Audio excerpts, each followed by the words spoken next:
All right, today we're diving into a creator who is a genuine puzzle. Seriously, he's a poet, a provocateur, and a spiritual guide all wrapped up in one. Trying to understand him is like trying to hold three completely different people in your head at the same time. So first up, you meet this side of him, the wounded soul. This is someone who's literally using art to stay alive, a way to process all this incredible pain, hoping maybe those words can do the same for someone else. It's raw, it's vulnerable, and honestly, it's deeply relatable. And then, just when you're connecting with that poet, bam! A completely different voice just shows up.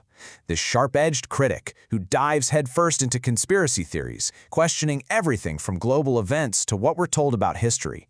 I mean, talk about a jarring shift. It's really provocative. Then, just when you think you've got a handle on it, a third person appears, the spiritual seeker. And this is the voice that doesn't just put up with suffering. He finds meaning, even divinity inside of it. He's telling us that pain isn't a curse. It's actually the doorway to light and wisdom. So, you gotta ask, right? How do these three contradictory figures exist in one artist? Well, that is the central question we're digging into today. And to find the answer, we have to go back, way back to the beginning, to the source of the pain itself.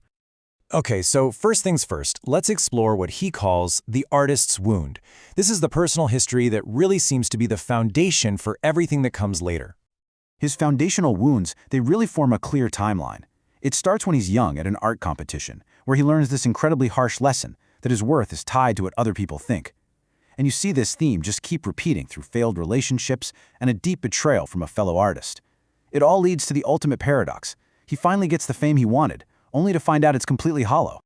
And man, this contrast paints such a stark picture of his reality. On the outside, you see all the markers of success. His work is celebrated, he's in prestigious galleries, his audience is growing. But behind that curtain, it is a private world of just emptiness and addiction. It's that classic story, right? Reaching the top of the mountain and realizing you are totally and completely alone. And look, this feeling of being betrayed isn't some abstract idea. It is visceral. It's personal. And that feeling, that sense of being fooled by the people closest to him, that becomes the tiny seed that grows into this massive worldview. So what happens when your personal world is just defined by deceit? Well, for this artist, that deep sense of personal betrayal just explodes. It expands outward into this profound distrust of all the systems and stories we're told. And that skepticism is wide-ranging. He goes after the entertainment industry, calling it a fame factory. He questions major historical events like the moon landing. His distrust goes all the way to government secrecy and even what he sees as fraudulent scientific research. And you have to understand, for him, this is not just some intellectual game. The stakes are incredibly high. For instance, in his critique of Alfred Kinsey's work, he cites this staggering number, an estimated 3 million children being victimized. So in his view, these flawed official narratives have devastating real-world consequences. And there it is. That's the direct link. The personal wound of being betrayed by a friend becomes the lens through which he sees the entire world. The logic is pretty simple, isn't it? If the people you're supposed to trust can lie to you, why wouldn't massive, faceless institutions do the exact same thing? So we've seen the pain and we've seen the deep skepticism it created. But he doesn't just stay in that place of criticism. Instead, all of this suffering gets forged into a unique and, honestly, a pretty powerful personal philosophy.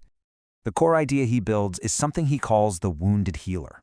The philosophy is basically this: suffering isn't a disqualification, it's a qualification. The people who have known the deepest darkness are the ones who are best equipped to guide others back into the light. The wound itself becomes the source of wisdom. I mean, think about that. This is a complete reframing of his entire life experience. As he puts it, pain shifts from being an enemy, something you have to fight or numb, to being a teacher, a guide that led him to his purpose. And he turns this whole idea into a clear path. It's a process of transformation, really.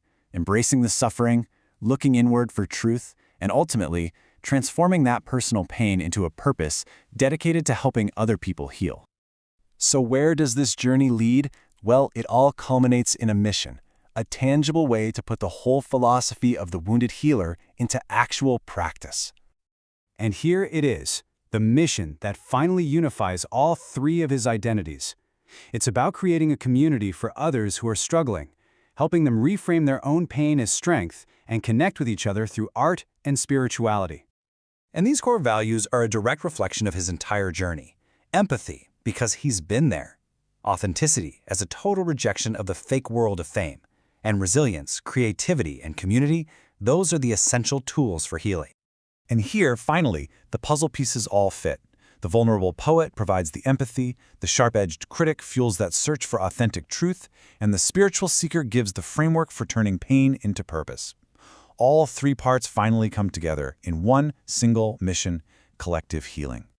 In the end, his journey is really built on this one central idea, that our deepest wounds can become our greatest gifts. And that leaves us with a powerful question to consider about our own lives.